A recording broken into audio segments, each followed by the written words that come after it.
할렐루야. 부활하신 주님을 찬양합니다. 이렇게 은혜스러운 교회, 제가 1시간 전에 와서 우리 담임 목사님하고 많은 대화를 했습니다.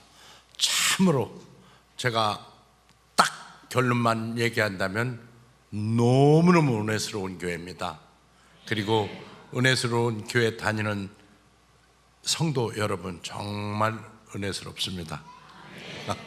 그리고 여기서 또 이렇게 찬송하시고 또 워십 댄스 하시는 걸 보니까 정말 은혜를 더한 것 같습니다. 정말 이렇게 귀한 자리에 저를 서게 해주신 하나님께 먼저 영광 돌립니다. 사실 별거 아닌데 제가 책을 하나 썼어요. 그건 뭐냐면 평생 마케팅을 하다 보니까 이제 이 내용을 혼자 알기에는 좀 아까워서 후진들한테 남겨야 되겠다. 그래서 박사학위 받고 교수를 하면서 실질적으로 마케팅 얘기를 실무자가 한 거를 쓰면 좋겠다. 근데 책이 안 팔리더라고요. 그래서 안 되겠다. 이거 책을 제목을 잘못 정했나 보다. 한국형 마케팅 이러니까 안 팔려요. 그래서 그 얘기를 사랑 얘기, 경영 얘기, 사람 얘기 섞어서 마케팅 얘기를 썼어요. 그러니까 팔리더라고요. 그게 제목이 모티베이터였습니다. 근데 이게 완전 대박이 났어요. 그래서 그 인세만 1년에 1억씩 나올 정도예요. 깜짝 놀랐어요. 이거 책 쓰기 참 잘했다 싶더라고요.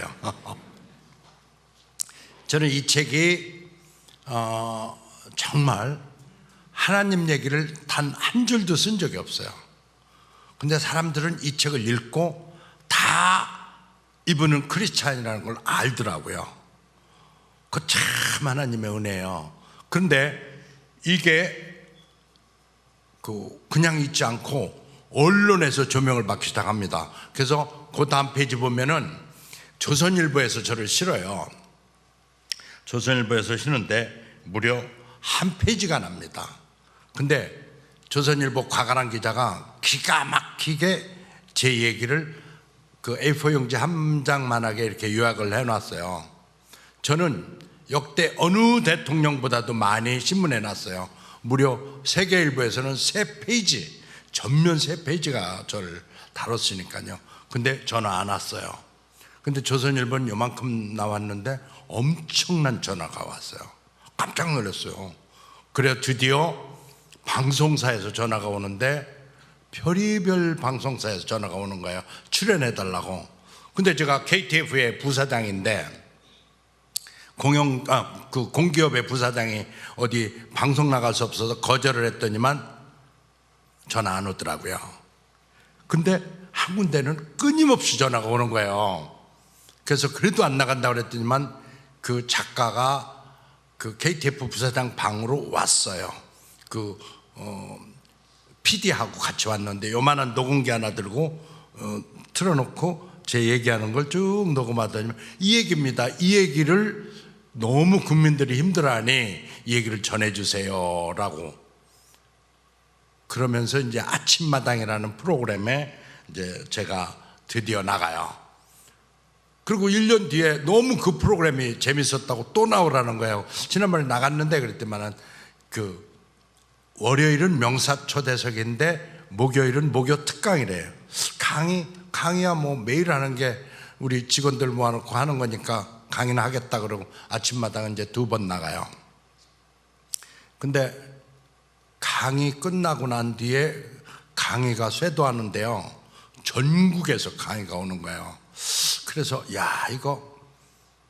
이 모든 걸 내려놓고 60살이 되면 강의만 해야 되겠다 이런 생각을 합니다. 그리고 실제로 60살이 됐을 때 이제 모든 걸 내려놓고 전국 부산, 대구, 대전 뭐 안 가는 데 없을 정도로 이제 강의를 가죠. 그리고 이제 코로나가 딱 들어서면서 강의가 싹 없어지기 시작하는 거예요. 그래서 야, 뭔가 변화는 줘야 되겠는데, 그래서 이제 유튜브를 시작을 했어요. 그랬더니만 그 유튜브를 보고 드디어 세바시라는 그 강연 프로그램에서 저를 캐스팅을 한 거예요. 그래서 15분 강의래요.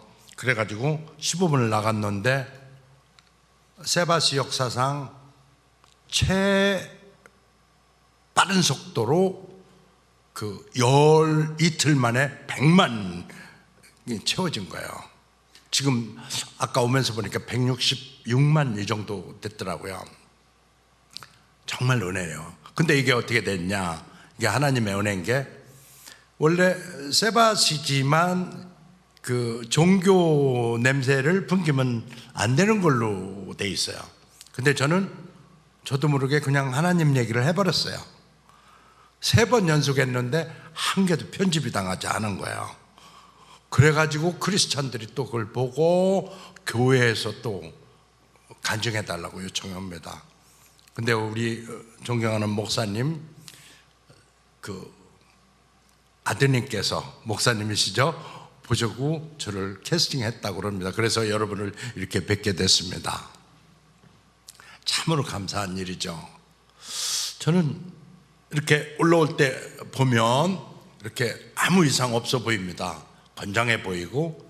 그런데 실제로 저는 그 오른손이 없어요. 모르는 분들은 거기 있는데 왜 없다고 그러지? 그러는 거예요. 이건 만든 손이에요. 얼마나 정교하게 만들었냐면 심줄, 지문까지 다 그려져 놓은 거예요. 그러니까 이 얘기만 빼고 그냥 강의하면 전혀 몰라요. 우리 어머니가 애를 몇 명 낳냐면 무려 10명을 낳습니다. 하도 애를 많이 낳아서 나중에 영문과 가가지고 우리 어머니 별명을 붙여드렸어요. 휴먼 프로덕션 머신이다, 이렇게. 정확히 2년에 한 명씩 생산을 했는데 무려 20년간 애를 생산한 거예요. 그러니까 우롱이 어머니가 됐죠. 그게 제 고향이 어디냐면 충청남도 청양하면 모르지만 칠갑산 하면 되게 노래 때문에 대부분이 알아요. 그 콩밭매는 안악내 밑에서 태어난 거예요. 그야말로 콩밭 다 팔아봐야 얼마 되지 않죠. 그러니까 저마다 대학을 갈 수가 없어요, 시골에서. 그러니까 공부 못하는 애는 안 가르치고 공부 잘하는 애는 지가 알아서 공짜로 갈 수 있는 데는 가기 시작하는 거예요. 근데 제가 1956년생인데 그때 제 나이 또래에 비해서 키가 컸고 또 목소리가 유난히 굵고 또 계속 학생회장 하는 걸 보니까, 고등학교 때도 총학생회장을 했고, 그러다 보니까 이놈은 군인 체질이다 이렇게 생각했던 것 같아요. 그래서 장교를 시키면 군대에서 출세할 놈이다, 장군 하면 좋겠다 이렇게 생각한 거예요. 그래서 어려서부터 계속 그 소리를 들었기 때문에 저도 장군이 꿈이었어요. 그게 뭔지는 모르는데, 그렇게 하고 장군감 그러니까 장군이 굉장히 위대한 건가 보다 이렇게 생각을 하고 이제 장군이 되는 걸 목표로 했는데, 고등학교 3학년 때 총학생회장을 하다 보니까 고2 때까지는 제가 거의 수석을 놓지 않았는데 고3 때 완전 공부를 망쳐서 육사를 떨어진 거예요. 그러니까 아버지가 볼 때는 얘는 재수해가지고는 큰일 나겠다 싶으니까 집어넣은 데가 어디냐면 2년제 삼사관학교를 넣은 거예요. 그 삼사관학교를 가면서 이제 우수한 성적으로 인관을 했는데 현재 가보니까 육사, ROTC, 학사 이렇게 쫙 있는데 학벌도 제일 낮고 또 이들과 경쟁해서 장군이 달기에는 그 어린 마음에 불가능하다고 생각이 딱 되는 거예요. 큰일 났다, 잘못 들어온 것 같다. 그러면 어떻게 해야 되냐, 내 전략을 짜는데 이 부대에서 가장 똑똑하고 아주 우수한 소위로 인정을 받으면 일단은 군대 생활은 초기에는 좀 편할 것 같다. 그러면 인정을 받자 그래서 새벽에 일어나서 태권도 가르치고 저녁에 커피포트 들고 다니면서 병사들하고 대화하면서 진짜 부대 내에서 가장 우수한 소위, 똑똑한 소위로 인정을 받아요. 어려운 일이 있으면 너 ROTC 조소위 보내 그래가지고 제가 나가고, 아니야 육사 그 어떤 소위보다 그래가지고 이제 완전히 군대 생활 펴겠구나 이렇게 싶었어요.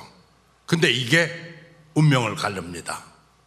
요게 인정받은 게 제가 나갈 상황이 아닌데 ROTC를 빼고 제가 그 작전 나가요, 훈련에. 그런데 거기 가가지고 잘못된 수리탄을 소대장인 제가 집어서 제대로 멀리 던지는데 이 머리 위에서 수리탄이 폭발해 버렸어요. 그게 어떻게 되겠어요? 여기서 수리탄 터지면서 이 손이 요만큼 잘려다 나가버린 거예요. 살아있는 게 기적인 게 철모를 쓰고 있었고 그 밑에 있는 파이버를 쓰고 있었기 때문에 철모가 막고 그 밑에 있는 파이버가 또 막은 거예요. 그리고 마지막으로 머리뼈가 막아서 파편이 뇌까지는 전달이 안 된 거예요. 정말 신비스러운 거는 신의 각도로 파편이 맞아서 등은 벌집이 됐는데 이 머리에서만 큰 파편만 무려 24개를 꺼냈는데 살아있는 거예요. 만약 수리탄 여기서 올리는 이 정도에서 터지면 어떻게 되겠어요? 제 몸은 공중분해되죠. 이 정도 각도에서 터졌을 때도 목은 완전히 잘려져 나갔을 건데 완전히 제낀 상태에 터져서 구사일생한 거예요. 저는 손이 없어진 모습을 봤어요. 제 눈으로. 바로 의식을 잃지 않고. 근데 막 대동맥이 끊어지니까 급격한 출혈이 일어났고 5분 정도 살 수 있을 것 같더라고요. 5분 정도 느낌이. 5분 동안은 의식 잃지 말자 그러고 막 혀를 물고 막 혀는 지지직 타들어가는데 여기까지 타들어가는 것 같아. 정말 죽겠더라고요. 목말라서. 그래서 막 물 그러니까 불쌍하니까 누가 막 침을 발라가지고 여기다 발라주더라고. 속으로 그 순간도 기획은 있어가지고 더럽게 왜 침 발라놔가지고. 그래도 그걸 빨아먹은 거야. 살려고. 그리고 이제 어떻게든 죽을 때까지는 의식을 잃지 않겠다고 했는데 눈 떠보니까 며칠 지났는지 몇 시간 지났는지 알 수는 없는데 온몸이 다 붕대로 다 감겨있는 상태 살은 거예요. 와, 살았구나. 살았네. 이 생각이 첫 번째. 두 번째 바로 생각. 와우, 큰일 났다. 이 살아서 뭐 하려고. 그때 수리탄 폭발과 함께 죽지 왜 살았을까 이 생각이 드는 거예요. 뭐 하고 살지? 어떻게 살지? 희망이 없는 거야. 인생에 답이 없어졌어. 자, 돈도 없지. 그야말로 직업도 없지. 그 오른손잡이였는데 오른손 잃었지. 희망, 꿈, 미래 아무것도 없는 거 다 잃은 거예요. 이 상태에서 살아있다는 게 이건 저주다. 이건 살아있는 게 저주다. 이런 생각이 들어요. 근데 조금 더 생각하니까 아니야. 1초만 늦게 올렸으면 죽을 몸인데 살았다는 건 이게 얼마나 감사한가. 그래, 감사하긴 한데 뭘 하고 살지? 답이 없어. 아무것도 없는데.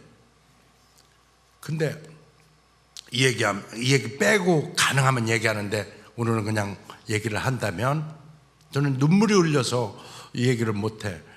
아버지가 조서히 일어났어요. 그러니까 막 밖에서 들어오시는데 아버지가 막 엉엉 우시는 거야. 전 아버지가 우는 거를 평생 처음 봐요. 아버지는 우는 사람이 아니고 아버지는 매일 소리치는 사람, 홍군형 내는 사람, 이걸로만 제 머릿속에는 있는데 아버지가 우는 거야. 가슴이 미어졌어. 파편 맞아서 아픈 게 아니라 가슴이 아픈 게 시작한 거야. 와.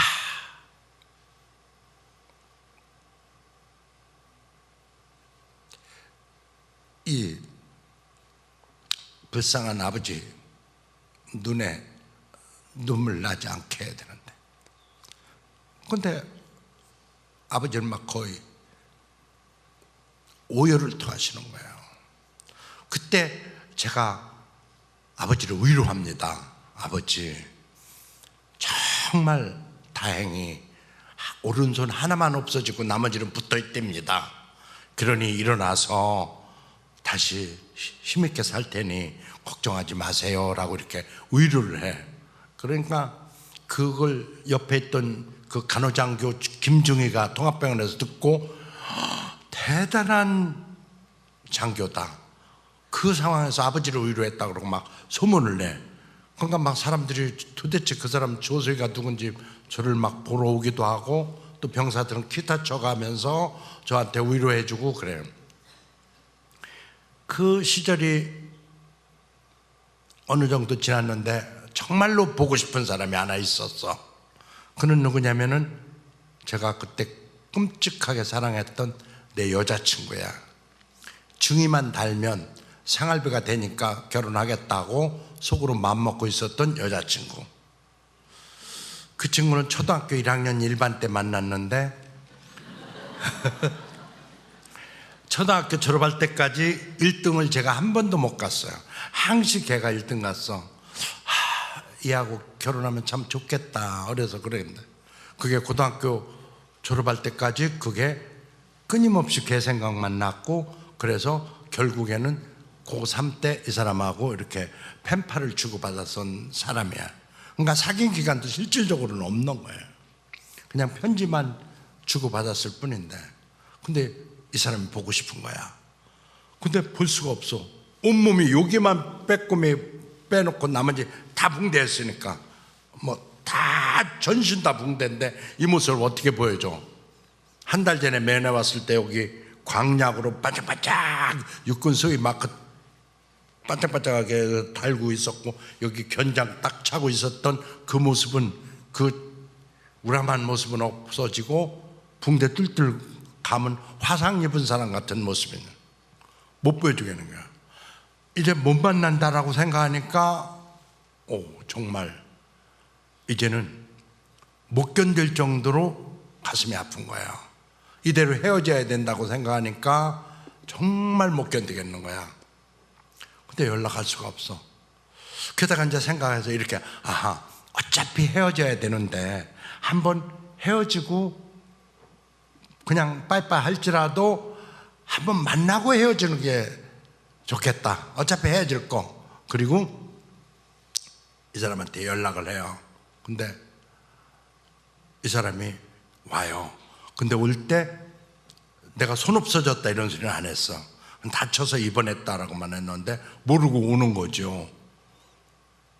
제가 좋아하는 칼라, 실갑산 흐드러지게 핀 산도라지의 칼라 오버코트를 쫙 넣고 나타났어. 얼굴이 하얗고 눈이 크고 눈썹 까만, 그 정말 천사보다 훨씬 더 예쁜 이 모습으로 딱 나타났어. 근데 저를 못 찾는 거야. 육군 수위 찾았겠죠. 근데 저쪽 구석에 장교병실에 하얗게 도포로 덮여 있는 사람 발견하고는 눈을 딱 마주치는 순간 멈춰버렸어요. 그 자리에서. 그러니까 장교병실 분위기가 싸늘해지는 거야. 나가자. 그리고 이제 자기들끼리 속삭이면서 데리고 나가. 아무도 없고 우리 둘만 딱 있을 때 그렇게 보고 싶어 했던 그 사람 한마디도 할 말이 없어. 그냥 바라만 보고 있는 거죠. 이 사람도 그냥 바라만 보고 있는 거예요. 아무런 말을 못 하는 거야. 제 몸 상태 한 30분 정도 적응이 됐다라고 판단됐을 때 제가 드디어 묻고 싶은 얘기를 드디어 묻습니다. 이게 확인돼야 살 것 같아서. 이렇게 힘든 질문 처음이야. 이렇게 망설이던 질문 처음이야. 주자 막 이렇게 하면서 저 아직도 나 사랑해? 라고 이렇게 물어봤어요. 무서웠어요. 그 질문이 엄청. 근데 이 사람이 그때서 정신을 차렸는지 고개를요 앞으로 2번 딱 천천히 크게 2번 끄덕. 저는 그 2번 고개 끄덕임을 보고 와우, 이 세상 다 전체를 다 가진 것보다 훨씬 더 기쁨으로 충만합니다. 저는 표현할 길이 없어서 그렇지 그 어떤 것보다도 기뻤어요. 다른 사람이 볼 때는 가장 처절하고 비참하고 불쌍할 그 시기에 반대로 저는 가장 행복했다는 거죠. 누구 말대로 불행의 깊이만큼 행복을 느낀다?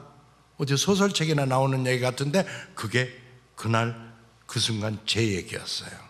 가장 행복했어요. 그리고 바빠진 거야. 그래, 너만 내 곁에 있어준다면 내가 생명이 붙어있는 한 너 하나만큼은 행복하게 해줄게 라고 하고 그때부터 바빠졌어. 이 닌겔 꽂은 이 손으로 글씨 연습에 들어갑니다. 왼손으로. 그리고 여자친구한테 책을 펴보라고 그래. 외워봐.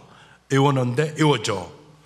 그러다가 영어책을 또 보자 그래서 영어책을 봐요. 그 영어를 한 3번 정도 읽고 내가 외우는가 봐라.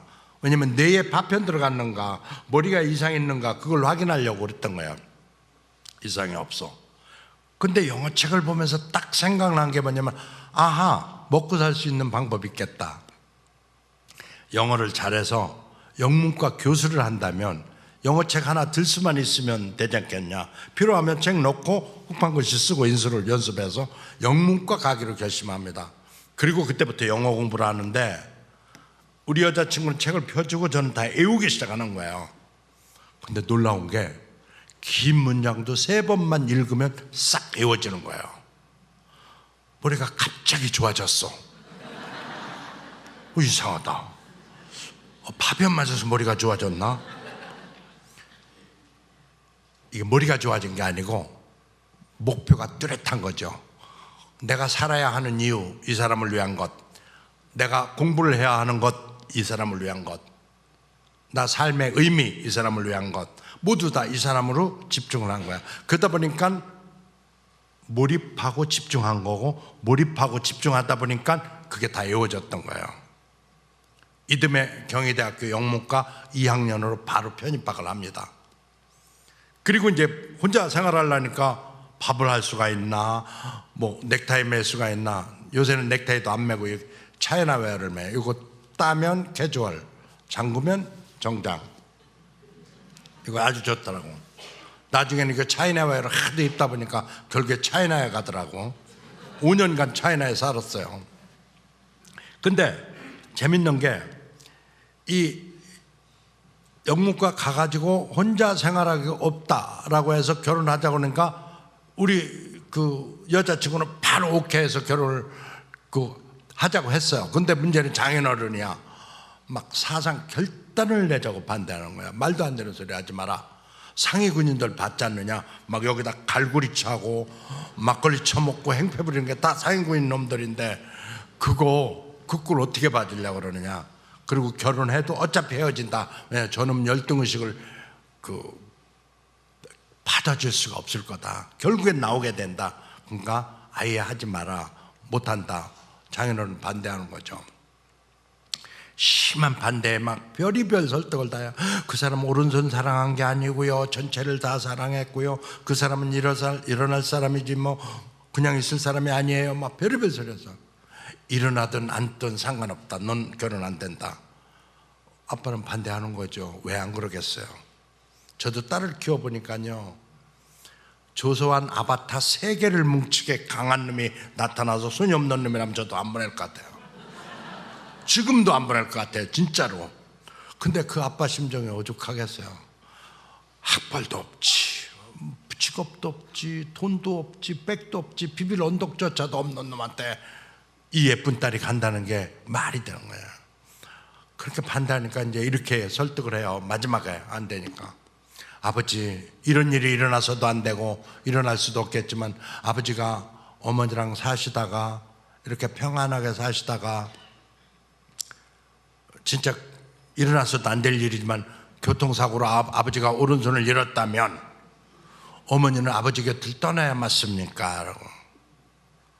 성질난 아버지는 너는 예를 들어도 이렇게 싸가지 없이 예를 들어. 네 애비 손 없으면 좋겠다. 당연히 아버지는 그렇게 반응했죠. 그러니까 성질난 김에 내치기를 너 내 딸 할래? 저 손 없는 놈 아내가 될래? 둘 중 하나 선택을 하거라. 근데 이 사람은 저를 향해서 나와요. 여러분 같으면 이렇게 저를 향해서 나온 이 사람을 위해서 열심히 안 할 수 있겠습니까? 저는 그걸 보고 또 한 번 각오를 합니다. 내가 목숨이 붙어 있는 한 너 하나만큼은 이 세상에서 가장 행복한 사람으로 만들어줄게. 또 한 번 강의를 아주 그냥 터놓고 말을 해요. 말에 힘 있다고 말을 했어요. 그리고 40살까지만 기다려. 40살 안에 모든 거 다 끝내놓게. 알았지? 막 이렇게 컨셉 빵빵 쳐요. 근거 없는 자신감이에요. 아무런 근거는 없어요. 그러나 그 얘기를 합니다. 그리고 영문과 다녀요. 찬물 한 모금 떠놓고 결혼하고요. 근데 엎친 데 겹친 격으로 대학교 2학년 때 애를 따가닥 가진 거야. 그 그지 같은 방에서 국가용자연금 월 25,000원, 일시보상금 50만 원 나온 거 가지고 50만 원에 2만 5천짜리 방을 얻었네. 거기서 아기를 가진 거야. 방이 왜 그지 같다고 표현하냐면 이렇게 비가 오면 물이 뚝뚝 방에서 떨어져. 그 세수대 갖다 놓고, 세수대가 하나밖에 없으니까 양푼 갖다 놓고 이렇게 해서 지냈던 그 방이에요. 근데 거기서 아기를 갖네. 우리 아내는 4대째 모태신앙이에요. 저는 신앙이 없었지만은. 그러니까 정말 하나님이 보내주신 거예요. 지금 생각하면 굽이굽이 팔리는 순간서부터 개입을 하셨던 거야. 1초만 늦게 울리면 죽었을 몸 살려주셨잖아요. 그리고 얼굴 팔아먹고 살으라고 하나님께서 파편이 단 한 개도 내 얼굴에 들어가지 있잖아. 지금 60대 중반인데도 내 얼굴에는 주름도 하나 만들지 않으셨어. 보시다시피 보톡스 맞은 거 아니에요? 그냥 그대로 주름이 안 생겨. 저는 그 아내가 제 곁에 온 게 하나님께서 보낸 걸로 보고 있어요. 그때부터 저는 교회를 다니기 시작한 거예요. 근데 문제는 믿음이 안 와. 아내는 막 저보고 불쌍하다고, 어떻게 이렇게 믿음이 안 올까?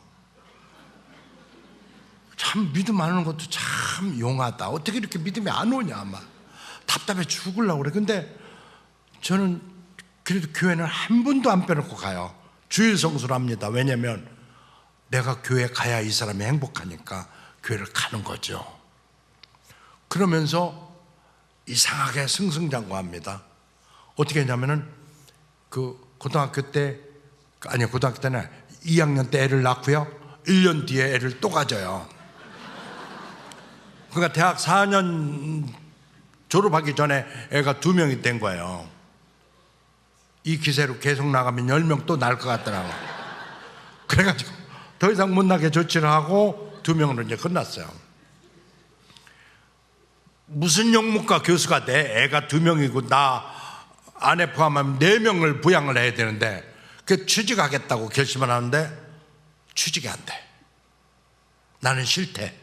왜 손 없는 놈을 뽑냐? 어느 회사든 싫다는 거.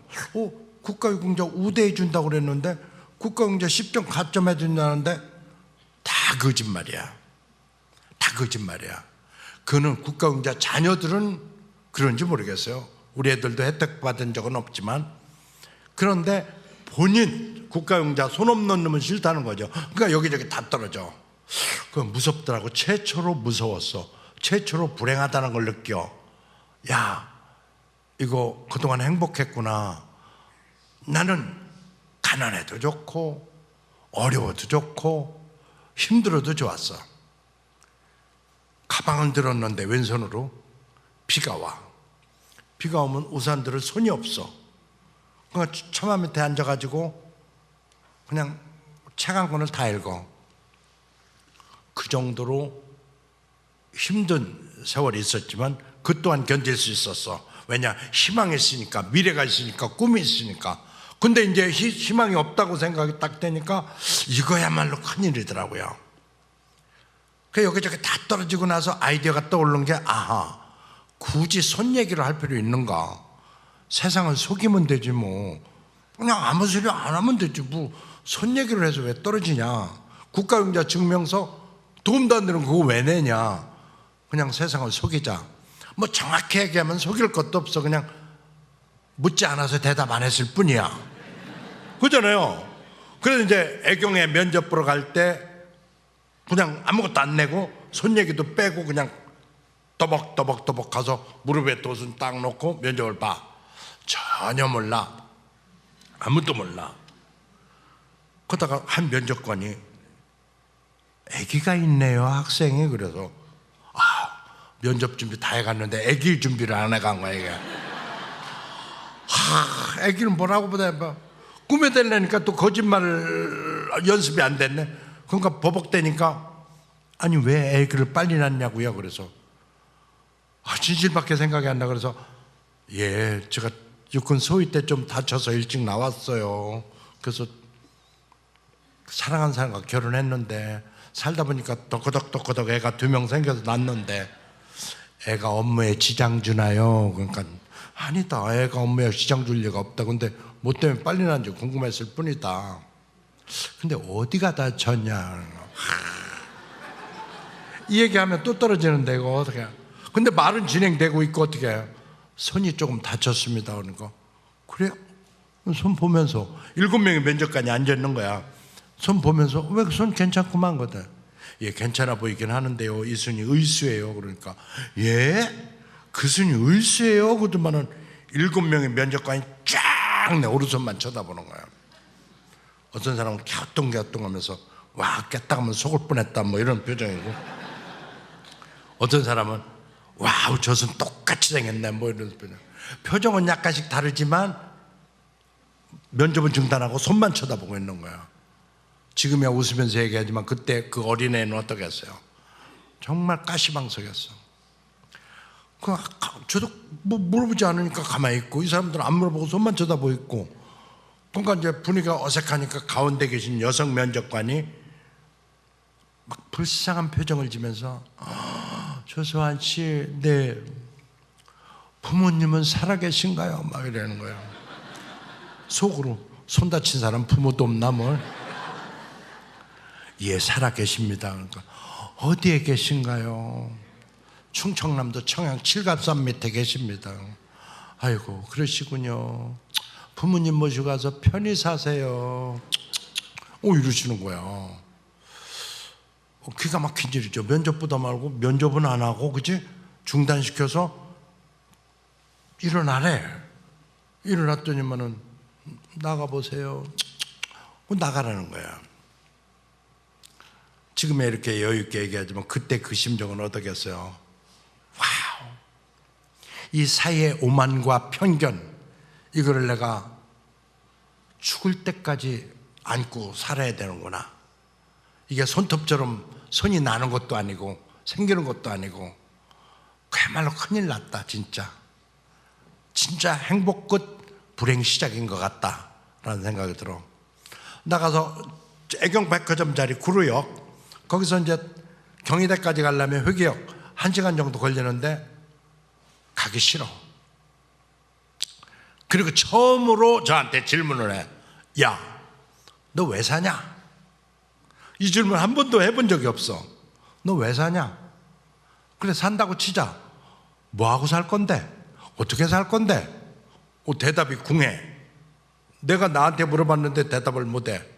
그때 저쪽 인천에서 회교까지 가는 그 전철이 쫙 왱하며 들어서는데 그 순간 막 오면 뛰어내려버려 이런 생각을 순간에. 근데 그때 하나님이 뒤통수를 빵 쳐. 이놈, 무기력한 놈, 무능한 놈, 이 무책임한 놈, 너 하나 편하자고. 네 천사 같은 아내 어떡하고, 네 예쁜 애기들은 어떡하고. 내가 잠시 무슨 생각을 한 거야. 그동안에 그 생각하고 있는데 입이 쫙 벌려서 왔어. 타라고. 안 탔어. 무서워서. 닫고 가는 전철 위에다 표 확 던져버리고, 표는 막 나비처럼 전철 따라가고, 저는 뒤돌아서 뛰었는데 저도 모르게 어디를 뛰고 있냐면 면접 장소를 다시 뛰고 있는 거야. 내가 세상에 시키는 대로 오라면 오고 가라면 가고 이러지 않겠어. 막 이러면서 뛰는 거야. 갔더니만 경비가 너 어디 가냐 막아. 막 파듯이 힘들어서 경비 통과했더니만 비서실에서 막아. 꼭 드릴 말씀이 있습니다. 이분들이 꼭 들으셔야 됩니다. 꼭 알으셔야 됩니다. 중요한 정보입니다. 막 그랬더니만은 떡떡 두드리면서 신입사원 중에 막 한 분이 빗대 왔는데요. 꼭 드릴 말씀이 있대요. 그러니까 누군데요? 그러니까 모르겠어요. 들어보내봐. 딱 들어가니까 저잖아요. 딴 놈인 줄 알았더니 이 자식이잖아. 이런 표정이야. 어우, 새끼가 밖에 나가 소주 한 병 처먹고 왔나 보다. 속상하니까 이게 행패 부리러 왔나 보지. 막 그런 표정들인 거 느낌이. 그래서 그게 아니라고 전투 의지가 없다는 걸 딱 표시하고 손을 모으고 고개를 딱 숙이고 이 얘기를 합니다. 고개 숙인 상태로 여러분 누구나 다 두 손이 있습니다. 두 손이. 저도 얼마 전까지 두 손이 있었죠. 그러나 모두가 다 한 손으로 것이 있습니다. 그리고 저도 한 손으로 쓰고 여러분도 한 손으로 것이 쓰고 그게 뭐 차이가 있습니까? 왼손잡이든 오른손잡이든 말이죠. 그리고 일을 머리로 하는 거지 손으로 합니까? 물론 저한테 등집 나르는 일을 시킨다면 잘 못할 겁니다만 머리 쓰는 일이라면 여기 앉아 계신 면접관 여러분이 저보다 IQ가 더 높습니까? 제가 생각할 때는요, 일은 손으로도 머리로도 하는 게 아니라고 봅니다. 열정으로 하죠. 하고자 하는 윌링리스로 하죠. 책임감으로 하죠. 저는 여러분이 지적했다시피 부양가족이 있는 가장입니다. 어차피 대충 살지 못합니다. 책임감 있죠. 그리고 손 하나까지 설상가상 없어서 어차피 어영부영 인생을 살 수 없는 형편입니다. 열심히 할 수밖에 없죠. 뭐가 문제입니까? 여러분은 입사 지원서에 보면 국가유공자를 우대해 준다고 그러고 10점 가점 해준다고 했는데 여러분은 국가유공자라는 사실이 확인된 즉시 면접을 중단시켜서 반대로 즉석에서 저를 퇴장 통보했습니다. 이게 국가유공자에 대한 우대입니까? 이게 가점입니까? 왜 여러분은 사회를 치팅하고 이러십니까? 안 하고 계시잖아요. 왜 근데 한다고 얘기하십니까? 이게 사회 엘리트층들이 해야 할 일입니까? 그런 애들 상처받고 아파하는 사람들 상처 부위에 휘집어서 거기를 더 때리는 이러한 잔인한 짓은 사회 엘리트층들이 해서는 안 되지요. 막 따졌어. 어디서 나왔는지 모르겠어. 물론 학생회장 출신이라서 그때 당시도 제가 학생회장을 하고 있었고 말은 잘하죠. 막 밀어붙였어. 밀어붙이기만 하니까 안 되겠다는 판단 딱 서 중간에 아 이거 동종애도 좀 호소해야 되겠다. 여러분 자식은 군대 안 갑니까? 우리 어머니 아버지가 제가 이렇게 되고 나올 줄 몰랐듯 여러분 자식이 군대 가서 이렇게 되고 나왔을 때 여러분 자식인데도 면접 중단시켜서 퇴장 통보할 수 있을까요? 즉각? 아니 내 새끼한테는 그러지 못하지라고 하신다면 오늘 여러분이 보여준 태도는 지극히 불공평합니다 라고 딱 얘기했어. 그래도 아무 소리 안 해. 이 사람들이 뭐라고 해야 그 말 받아갖고 하겠는데 더 이상 할 말도 없고 제가 하나만 부탁드리겠습니다. 마지막으로 저같이 상처받고 힘들어하는 사람들이 오면 따뜻하게 감싸지는 못할 망정 오늘처럼 대해주지 않으셨으면 좋겠습니다. 오늘 술 안 피워서 죄송합니다. 그러고 인사하고 나가. 한 두 발짝 정도 나갔을까? 잠깐만요. 뒤돌아보니까 귀를 의심해서 봤는데 그 여성 가운데 계신 여성분 손가락으로 앉으라는 거. 다시 와서 그냥 앉았어? 앉았더니만 아주 엉뚱한 제안을 하는 거예요. 무슨 과 나오셨어요? 그래서 저 영문과 나왔습니다. 그 영어도 잘하시겠네요. 그래서 뭐 조금 그랬더만은 그러면 지금까지 쭉 그 하신 얘기 있잖아요. 네. 영어로 다시 해보셔. 큰일 났어. 나도 내가 무슨 얘기했는지 기억도 안 나는데 영어로 하래. 그때 이제 막 판단하는 거죠. 그 영어로 해야 돼 말아야 돼 막 이렇게 진퇴양난이야. 이거 합격시켜달라는 의미도 아니라고 그랬고, 또 하자니 애들 말대로 쪽팔리고, 안 하자니 또 실력 없다고 할 거고, 이거 어떻게 막 이거 하는데, 그때 하나님이 또 계시를 내리는 거야. 서하나, 네 영어로 말해도 어차피 그 사람들 못 알아듣는다. 기가 막힌 순간에 기가 막힌 지혜와 명철을 주신 거예요. 그 영어를 잘했고, 뭐 결혼해서 영문과 가서 뭐 영어 못할 게 뭐 있어. 또 학생회장 출신이라서 어디 가서 말하는데 큰 지장 없던 저는 막 영어로 얘기를 쭉 합니다. 어차피 제 얘기였고, 그리고 어차피 못 알아듣는 사람이니까 뭐 상관없잖아. 그거 쭉 하면서 이렇게 표정들을 살펴보니까 진짜 대부분 못 알아듣는 것 같긴 하더라고요. 근데 그 가운데 앉아 계신 그분은 알아들었는지 아까 그 냉정한 그 표정이 아니고 얼굴이 환한 어머니와 같은 자애로운 미소가 있어요. 느낌이 나쁘지 않았어. 그 이튿날 오후 5시 반 애경에서 전보가 오는데 애경 입사를 축하합니다 라고 돼서 합격한 거예요. 그날 이후 제 인생을 관통하는 큰 철학이 하나 생겼어. 절대 포기하지 마라. 포기하지 말고 가서 들이대라. 들이대. 이 세상에서 가장 좋은 대학은 들이대더라. 그대로 실천에 옮깁니다. 절대 어떤 일이 있어도 무엇을 하든 포기하지 않으며, 안 된다고 하지 말고 가서 들이대니까 문이 열리더라. 문을 두드려라. 그리하면 열릴 것이니. 갈라디아서 6장 9절 보면 뭐라고 나와요? 우리가 선을 행하되 낙심하지 말지니 포기하지 아니하면 때가 이름에 거두리라. 맞습니다. 아멘. 갈라디아서 6장 9절이 그 수천 년 전에 쓰인 얘기가 어찌 기가 막히게 우리한테 똑같은, 우리 인생과 똑같은 얘기를 하고 있을까? 우리가 선을 행하되 낙심하지 말지니 포기하지 아니하면 때가 이름에 거둘 것이라. 그리고 두드려라.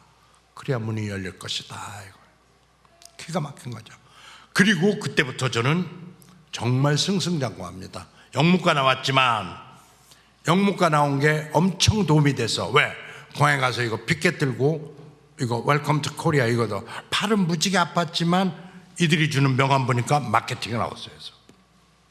1980년도 초 우리나라에는 마케팅 용어조차도 없던 시절에 다국적 기업 사람들은 우리 회사 오는데 다 마케팅을 하고 있어서 이게 미래인가 보다라고 판단돼 가지고 낮에는 일하고 밤에는 석사를 마케팅으로 전공합니다.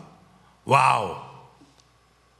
역시 준비한 자에게 기회가 온다고. 정확히 2년 뒤에 제가 졸업할 때쯤 되니까 영어를 잘하면서 마케팅 잘하는 사람을 찾아. 없어. 영어를 잘하는데 마케팅 못해? 마케팅을 잘하는데 영어를 못해? 손 하나 없는 사람이 양수겹장이야. 영어도 잘하고 마케팅도 잘하고.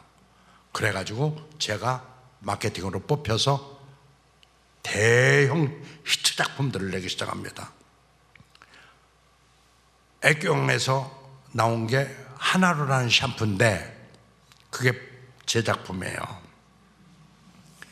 어떻게 했냐? LG에서 샴푸 린스가 하나로 럭키 랑데비 샴푸에, 저쪽에서는 샴푸 린스가 하나로 아모레 투웨이 샴푸에. 근데 가만히 큰 화장품에서 광고를 보니까 와우, 이거 내가 다 끌어다 쓸 수가 있어, 공짜로. 그래서 저는 빨리 애경 하나로 샴푸를 특허청에 브랜드네임 등록하고 샴푸 린스가 하나로 샴푸 그랬지. 그러니까 샴푸 린스가 하나로 럭키 랑데비 샴푸, 샴푸 린스가 하나로 아모레 투웨이 샴푸, 이 두 광고를 보고 집어간 건 다 내 것만 집어가는 거야. 6개월 만에 샴푸장을 싹 쓸어버려요. 회장님이 얼마나 좋아하는지. 또한 회장님이 좋아하는 것뿐이 아니야. 전 세계 가장 큰 헤드헌터들이 다 저한테 연락이 와. 당신 얼마 주면 옮기겠소? 이렇게 물어보는 거야. 즉 대원군 이후에 세국정책 썼던 것이 우리가 벗어지기 시작해. FDI, Foreign Direct Investment, 이게 허용이 돼. 그러면서 미국 회사, 영국 회사, 스위스 회사 막 대거 한국으로 밀려오는데 마케팅을 하면서 영어 잘하는 사람 찾는 거야. 그리고 실적까지 우수한 사람을 찾는 거야. 무지개 많을 것 같지만 사람이 없어요. 저밖에. 제가 뽑혀가는데 애경 연봉에 그대로 3배 플러스 컴퍼니 카, 비서, 오피스 다 줘. 군대에서 못한 장군을 무려 만 35살에